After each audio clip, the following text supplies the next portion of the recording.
돌아보면 올해 우리 교회에서 참 많은 일들이 있었습니다. 그 중에서도 봉원교회 학사를 완공한 것은 참 기쁘고 감사한 일입니다. 어려운 일들도 많이 있어서 완공할 때 기쁨이 참 컸습니다.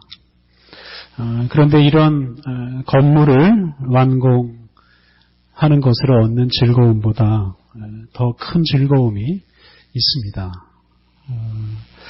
그것은 이 학사를 통해서 여러 청년들을 만나게 된 것입니다. 건물을 짓고 또 완공하면서 얻는 즐거움은 잠깐이지만 이 건물을 통해서 청년들을 만나는 즐거움은 앞으로도 계속 될 것입니다. 그래서 건물 자체가 주는 어떤 즐거움보다는 사람을 만나는 즐거움이 훨씬 더 좋고 또 훨씬 더 오래 갑니다. 올해 우리 교회에서 일어난 일 중에 제가 가장 기쁘게 생각하는 일은 우리 교회에서 아기가 4명이나 태어났다는 것입니다. 우리 효림이, 또 민영이, 다원이, 지호 이렇게 4 어린이가 태어났습니다. 우리나라에서 결혼이나 출산 이런 것들이 점점 줄어들고 있습니다만 이런 현실에서도 비록 적은 수이지만 아기들이 태어나고 있다는 것은 참 감사한 일이고 희망적인 일입니다. 이 아기들이 우리 교회와 우리나라의 미래를 이어가게 될 것입니다. 올해 우리 교회 성도님들 중에서 강정복 집사님 또 신명자 권사님께서 세상을 떠나셨습니다. 참 슬픈 일이었습니다. 그런데 감사하게도 올해 태어난 이 4명 아기들이 우리에게 큰 위로를 주었습니다. 세상에 태어나는 아기들이 주는 그런 기쁨과 위로가 참 큽니다. 요즘 세계 곳곳에 이 고향을 떠나서 방랑 생활을 하는 난민들이 참 많습니다. 특히 이 서아시아 지방에서 많은 난민들이 정말 날마다 발생하고 있습니다. 이로 인해서 유럽과 아시아 여러 지역에 난민촌이라는 것이 생기고 있습니다. 이 난민촌은 갑작스럽게 생긴 것이기 때문에 생활 환경이 이게 좋을 수가 없습니다. 도로, 상하수도, 전기, 의료시설 어느 것 하나 제대로 갖추어져 있질 않습니다. 난민촌 생활이 그래서 참 힘이 듭니다. 그냥 거기서 살아남는 것 그것만으로도 감사한 일입니다. 그런데 그렇게 열악한 난민촌에서도 아기가 태어나는 일은 끊임없이 일어나고 있습니다. 생활 형편이 좋지 않고 의료시설이 열악하다 보니까 그 태어나는 아기들 중에서 죽는 아이들이 참 많습니다. 산모들도 아기를 낳는 중에 죽는 사람들이 많이 있습니다. 이렇게 아기를 낳는 게 정말 위험한 일입니다. 그런데 그런 위험한 환경에서도 사람들이 아기 낳는 일을 아주 중요한 일로 여기고 아기 낳는 일을 중단하지 않고 있습니다. 이것은 곧 이 난민들에게 희망이 있다는 뜻입니다. 그런 열악한 환경에서도 희망을 품고 산다는 뜻입니다. 태어나는 아기들은 장차 새로운 현실에서 살아갈 수 있을 것이다. 이런 희망을 품고 있을 것입니다. 또 아기들을 통해서 새로운 희망을 만들어낸다고 볼 수도 있습니다. 태어나는 새로운 아기들이 그들의 힘으로 새로운 현실을 만들어갈 수 있을 것이다. 이런 희망을 품고 아기를 낳을 것입니다. 한 여행가가 파키스탄에 있는 한 난민촌을 방문했습니다. 그 난민촌에는 이제 아프가니스탄에서 넘어온 난민들이 살고 있었는데요. 그 난민촌에 있는 아주 열악한 그 의료시설에서 이 여행가가 한 의사를 만났습니다. 그 여행가가 의사에게 이 난민촌에서 아기가 몇 명이나 태어나느냐라고 물었더니 그 의사가 하루에 50명이 태어난다라고 말을 했습니다. 하루에 50명이면 1년이면 18,000명이나 되는 아기가 태어나는 것입니다. 그래서 그 난민촌에 몇 명이 살고 있느냐라고 물으니까 5만 명이 살고 있다라고 말을 했습니다. 5만 명이 거주하는 난민촌에서 한 해에 18,000명이나 되는 아기가 태어나고 있다고 합니다. 이게 참 상상하기 어려운 일입니다만 실제로 그곳에서 그런 일이 일어나고 있다고 합니다. 왜 그렇게 아기를 많이 낳고 또 어떻게 그게 가능한지 참 알 수가 없습니다만 어쨌든 아기가 끊임없이 태어난다는 것만으로도 그 난민 공동체에는 희망이 있다는 것은 아주 분명합니다. 오늘 본문은 모두 아기가 태어날 것을 예고하는 말씀입니다. 오늘 본문에서 우리가 주목할 것은 하나님께서 이 아기가 태어나는 것으로 사람들에게 희망을 주신다는 것입니다. 오늘 구약의 말씀은 전쟁이 벌어지는 상황에서 주신 말씀입니다. 열왕기하 16장을 보면 오늘 본문의 배경 이야기가 자세히 나옵니다. 이 북왕국 이스라엘과 아람이라는 이 두 나라가 연합해서 군대를 모아서 이 선지자 이사야가 활동하고 있는 남왕국 유다를 침략합니다. 이 당시 유다의 왕은 아하스라는 사람이었습니다. 두 나라가 연합해서 공격을 하니까 아하스와 이 유다 백성들의 마음이 크게 흔들렸습니다. 오늘 본문 조금 앞을 보면 2절에 왕의 마음과 백성의 마음이 숲이 바람에 흔들림 같이 흔들렸다라고 표현했습니다. 이게 지도자인 왕부터 무서워하니까 백성들은 말할 것도 없이 두려워하는 상황이었습니다. 그때 하나님께서 이 아하스 왕의 마음을 굳게 해 주시기 위해서 징조를 보여주시겠다. 한 가지 사인을 보여주시겠다라고 말씀하십니다. 이것은 아하스가 보여달라고 하는 것이 있으면 무엇이든지 보여주시겠다라는 뜻입니다. 그걸 보면 하나님께서 아하스와 또는 남왕국 유다와 함께 하신다는 사실을 확인하고 용기를 얻을 수 있게 될 것입니다. 뭐든지 보여달라고 하면 보여주겠다라고 말씀하셨는데 아하스는 그런 하나님의 말씀을 거부합니다. 아하스는 아주 악한 왕이었습니다. 하나님 대신에 우상을 섬기는 왕이었고 하나님을 의지하기보다는 그 당시에 강대국이었던 아수르라는 나라를 의지했습니다. 그래서 아수르를 끌어들여서 이 전쟁 상황을 극복하려고 했습니다. 그런 마음 때문에 하나님께서 징조를 보여주시겠다, 이 나라를 구원하실 징조를 보여주시겠다라고 하신 그 하나님의 말씀을 거부하고 징조를 구하지 않겠다라고 대답했습니다. 이렇게 하나님의 뜻을 거부하는 아하스를 하나님께서 책망하십니다. 그런데 책망하시면서도 하나님께서 친히 징조를 보여주시겠다고 선언하십니다. 이 징조는 남왕국 유다를 공격하고 있는 이 북왕국 이스라엘과 아람의 군대가 성공하지 못하고 물러갈 것이다 라는 것을 보여주는 징조입니다. 당시 국력 또 군사력으로 보면 이 유다가 이 두 나라 연합군을 물리치기가 거의 불가능합니다. 이 불가능한 일이 이루어질 것을 보여주는 그런 징조를 하나님께서 보여주시겠다고 하셨는데 그런 징조라면 당연히 정말 기적과 같은 그런 징조여야 합니다. 그래야만 믿을 수 있을 것입니다. 그런데 하나님께서 보여주시는 징조가 아주 단순한 징조입니다. 그 징조는 처녀가 잉태하여 아들을 낳는다 하는 것입니다.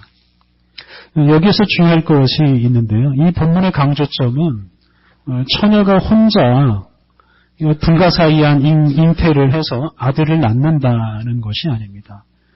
이 히브리어 본문으로만 보면 이 본문의 처녀라는 단어는 그냥 젊은 여자로 바꾸어서 읽을 수도 있습니다. 그래서 이 본문은 한 평범한 젊은 여성이 아들을 낳는다는 것으로 이해할 수도 있습니다. 그리고 많은 구약학자들은 이 당시 상황만 놓고 본다면 이 본문에서 가리키는 아기는 아하스의 아들 히스기야라고 말합니다. 그래서 이 본문이 강조하는 것은 한 아기가 태어난다는 것입니다. 그리고 한 아기가 태어나는 것이 하나님께서 사람들과 함께 하신다는 사인이 될 것이다, 징조가 될 것이다 라고 말씀하십니다. 그러니까 하나님께서 보여주시는 징조는 굳이 하나님께서 보여주시는 징조라고 할 수 없을 만큼 아주 평범한 징조입니다. 전쟁이라는 험악한 상황에서도 한 아기가 태어나고 그 아기가 성장하는 것을 보거든 그것이 바로 하나님께서 함께 하시는 것을 말해주는 것으로 이해하라 하는 뜻입니다. 또한 전쟁 같은 험악한 상황에서도 하나님께서 아기가 태어나는 일을 중단되지 않게 하심으로 하나님께서 함께 하신다는 사실을 증명하시겠다 하는 뜻으로도 이해할 수 있습니다. 아기가 태어난다는 것은 새로운 생명이 태어난다는 뜻입니다. 우리 각자 인생은 유한하지만 우리 가족이나 우리 공동체 안에서 태어나는 아기를 통해서 우리는 이 유한성을 극복하게 됩니다. 아기가 태어나는 일은 참 평범한 일이지만 우리 공동체 안에서는 꼭 필요한 일이고 그리고 이 일은 하나님께서 우리와 함께 하신다는 증거입니다. 이 세상에 태어나는 그 어느 아기, 그 어느 존재도 무의미한 존재는 없습니다. 모든 아기는, 모든 존재는 하나님의 섭리로 이 세상에 태어납니다. 하나님께서 모든 존재에게는 이루어야 할 사명도 주십니다. 그리고 그 사명을 이룰 수 있도록 하나님께서 모든 아기들과 모든 존재와 함께 하십니다. 그러므로 새로운 아기가 태어난다는 것은 그 아기를 양육하는 그 공동체가 망하지 않는다는 뜻입니다. 하나님은 그것을 분명하게 알리시기 위해서 태어나는 아기를 임마누엘, 하나님이 우리와 함께 계시다 라는 이름으로 부르라고 말씀하셨습니다. 이렇게 하나님께서는 핵무기 같은 무서운 강력한 무기 또는 큰 군대 이런 징조를 보여주시지 않고 한 아기가 태어나는 것을 통해서 당신이 당신의 백성과 함께 하신다는 사실을 알려주셨습니다. 그런 의미에서 우리는 하나님께서 우리와 함께 하신다는 이 사실을 날마다 우리 삶 속에서 보고 경험하고 있습니다. 하나님이 우리와 함께 하신다는 것을 알려주는 징조를 우리가 날마다 어디에서나 발견할 수가 있습니다. 우리 주변에서 태어나는 아기들을 보면서 하나님께서 우리 공동체를 사랑하시고 전속하게 하신다는 사실을 우리는 늘 확인할 수 있습니다. 그런데 하나님께서 징조를 보여주시는 것만큼이나 중요한 것이 있습니다. 그것은 이 하나님께서 보여주시는 그 징조를 받아들이는 것입니다. 본문 속에 아하스는 그 징조를 보여주시겠다고 하시는 하나님의 말씀 그 자체를 거부했습니다. 그러니 그가 새로운 아기가 태어나는 것을 통해서 하나님께서 함께 하신다는 사실을 받아들였을 리가 없습니다. 그는 아기가 태어난 것과는 관계없이 함께 하시는 하나님은 무시하고 자신이 나서서 이 전쟁에 뛰어듭니다. 그리고 아수르라는 강대국을 불러들여서 이 북왕국 이스라엘과 아람 연합군을 결국 물러가게 만듭니다. 그는 함께 하시는 하나님을 거부했습니다. 오늘 읽은 본문 뒤에 나오는 말씀을 보면 하나님께서는 이렇게 당신을 거부하는 아하스에게 큰 벌을 내리십니다. 아람과 이스라엘 연합군은 하나님 말씀대로 물러가지만 이 아하스가 불러들인 아수르 군대 때문에 온 나라에 재앙이 닥칠 것이라고 예고하십니다. 그리고 그 말씀대로 이 앗수르가 온 나라를 망하게 하기 직전까지 큰 재앙을 일으킵니다. 그리고 그 이후 아하스의 아들 히스기야 시대에 비로소 앗수르 세력을 완전히 몰아내고 평화를 되찾게 됩니다. 이렇게 하나님께서 보여주시는 징조를 거부하는 사람들 때문에 하나님께서 약속하신 이 구원과 평화는 뒤로 미루어졌습니다. 하나님이 우리와 함께 하십니다.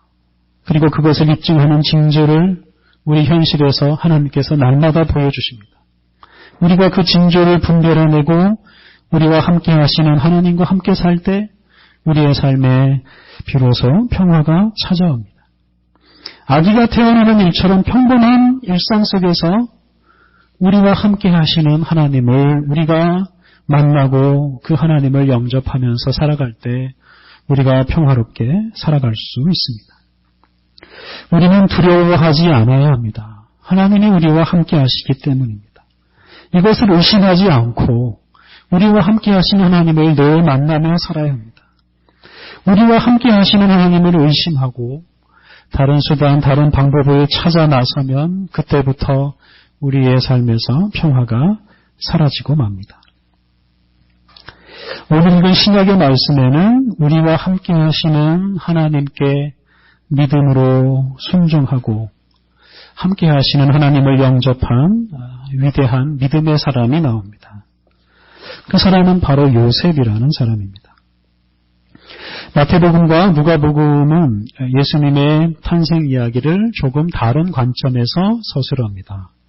누가복음은 예수님의 어머니인 마리아의 그 위대한 믿음과 순종을 말하고, 반면에 마태복음은 예수님의 아버지인 요셉의 위대한 믿음과 순종을 말합니다.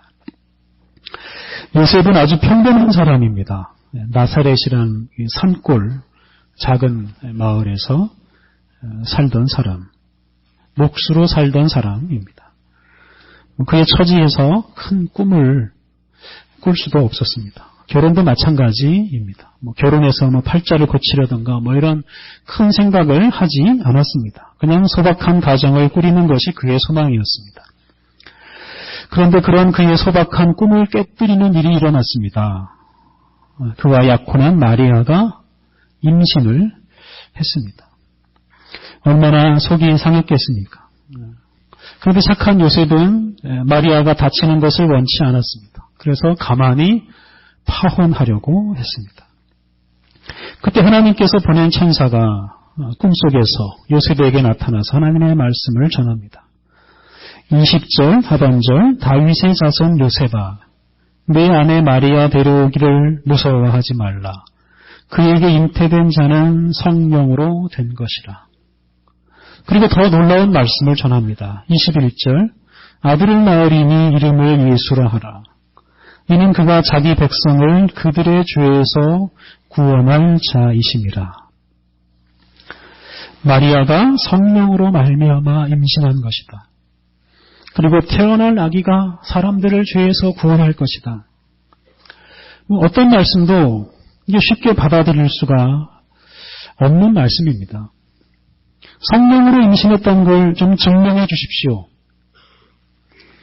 그냥 내 아들은 나처럼 목수일이나 하면서 우리 가정 돌보면서 나와 함께 그냥 소박하게 사는 사람이 되게 해 주십시오. 내 소박한 꿈을 깨지 말아 주십시오. 이렇게 요구할 수도 있었을 것입니다.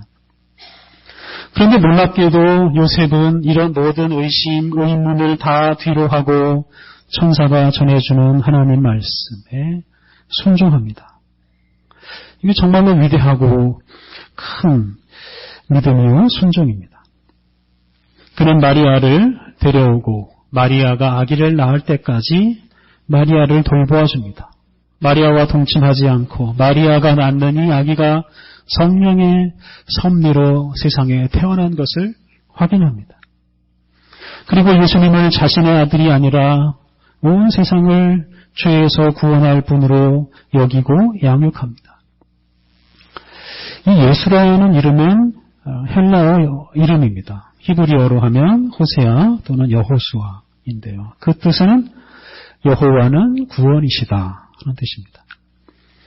요셉은 이런 이름의 뜻만큼이나 크고 위대한 꿈을 품고 하나님께 순종했습니다.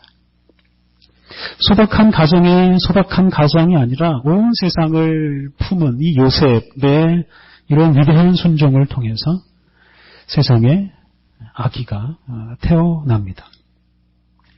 이렇게 성령님의 역사와 요셉의 또 마리아의 위대한 순종을 통해서 예수라는 아기가 세상에 태어났습니다. 마태복음을 기록한 마태는 이 아기의 탄생이 오늘 우리가 읽은 구약 이사야 7장에 기록된 말씀이 실현된 것이라고 해석했습니다. 22절, 23절 이 모든 일이 된 것은 주께서 선지자로 하신 말씀을 이루려 하심이니 이르시되 보라 처녀가 잉태하여 아들을 낳을 것이요 그의 이름은 임마누엘이라 하리라 하셨으니 이를 번역한즉 하나님이 우리와 함께 계시다 함이라. 이렇게 선지자 이사야의 말씀이 이루어졌다라고 해석했습니다. 그런데 이 선지자 이사야가 말한 임마누엘 아기하고 마태복음에 나오는 이 예수의 의미가 조금 다릅니다. 선지자 이사야가 강조한 것은 하나님께서 우리와 함께 하신다는 것을 보여주는 징조였습니다. 사인이었습니다. 그래서 한 아기가 태어나는 것을 보면 그게 바로 하나님께서 함께 하신다는 증거다라는 그런 말씀을 전해주었습니다. 그런데 마태복음에 나오는 예수님은 단지 하나님께서 우리와 함께 하신다는 것을 보여주는 그런 단지 징조가 아닙니다. 예수님이 바로 함께 하시는 하나님 자신입니다. 징조가 아니라 바로 하나님 자신입니다. 이런 의미에서 예수님의 탄생은 단지 구약 이사야의 예언을 실현한 것일 뿐만 아니라 새로운 사건입니다. 선지자 이사야의 예언을 뛰어넘는 사건입니다. 예수님의 탄생은 단순한 아기의 탄생이 아니라 성령님의 역사와 사람의 순종이 결합함으로써 하나님께서 세상에 오신 사건입니다. 예수님은 사람의 뜻이나 사람의 육체적인 결합으로 세상에 태어난 것이 아닙니다. 예수님은 새로운 사람입니다. 신학적인 용어로 예수님은 참 하나님이자 참 사람입니다. 옛 인류와는 다른 새로운 사람, 이 아기 예수가 바로 인류의 미래를 열어갈 사람이고 새로운 인류의 미래를 만들어낼 사람입니다. 예수님은 영원하신 하나님이시기에 우리의 조상이라고 말할 수 있습니다. 그런데 동시에 예수님은 아기입니다. 예수님은 우리의 후손입니다. 예수님은 우리의 미래를 만들어갈 우리의 후손입니다. 예수님은 온 인류의 조상이자 동시에 온 인류의 미래를 책임질 온 인류의 후손이기도 합니다.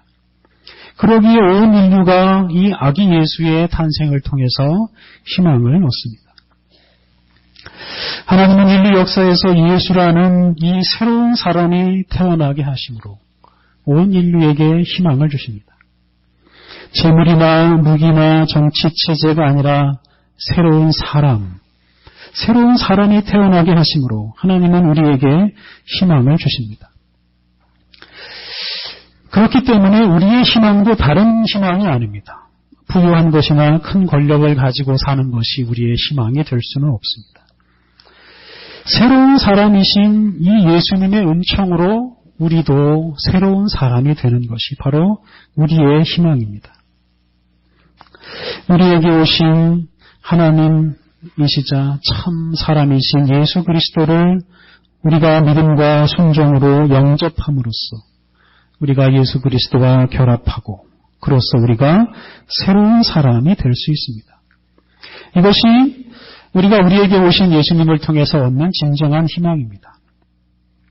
요한복음 1장 12절 13절 영접하는 자 곧 그 이름을 믿는 자들에게는 하나님의 자녀가 되는 권세를 주셨으니 이는 혈통으로나 육정으로나 사람의 뜻으로 나지 아니하고 오직 하나님께로부터 난 자들이니라. 우리는 우리에게 오신 예수님을 영접함으로, 참 사람이신 예수님을 영접함으로 하나님께로부터 난 자, 즉 하나님의 자녀로 새로 태어날 수가 있습니다. 혈통이나 육정으로 태어난 우리의 옛사람을 벗어버리고 하나님의 사람이자 하나님의 자녀로 거듭날 수 있게 되었습니다.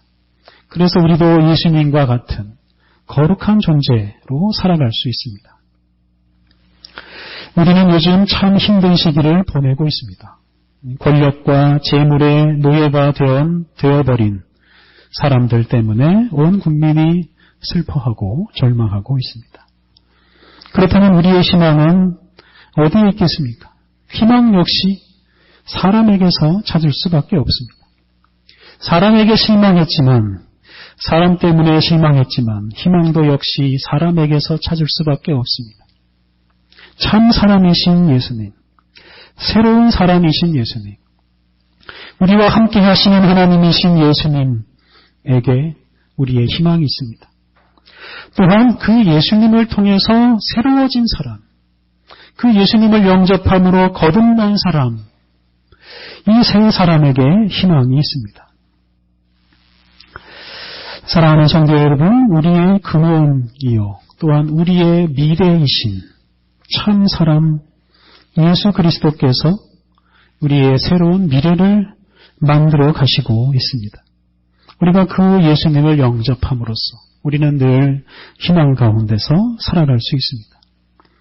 또한 우리들이 예수 그리스도 안에서 거듭난 새로운 사람, 참 사람으로서 그런 사람으로 살아감으로써 이 땅에서 지치고 힘들어하는 사람들에게 위로와 희망을 전하며 살아가야 하겠습니다. 우리 함께 기도하시겠습니다. 하나님, 죄로 인해 절망에 빠진 이 세상에 친히 임하여 주시니 감사합니다. 절망적인 세상에서도 끊임없이 생명이 탄생하게 하심으로 희망을 이어가게 하시니 감사합니다. 참 사람 예수 그리스도를 세상에 태어나게 하셔서 주님이 우리와 함께 하심을 확증하여 주시니 감사합니다. 예수 그리스도를 세상에 보내셔서 새로운 인류의 미래를 보여주시니 감사합니다. 하나님, 우리들이 믿음과 순종으로 예수 그리스도를 영접함으로 새로운 사람, 거듭난 사람으로 살아가게 하옵소서. 예수님처럼 참 사람으로 살아감으로써 이 세상의 희망이 되게 하여 주옵소서. 예수님의 이름으로 기도드립니다. 아멘.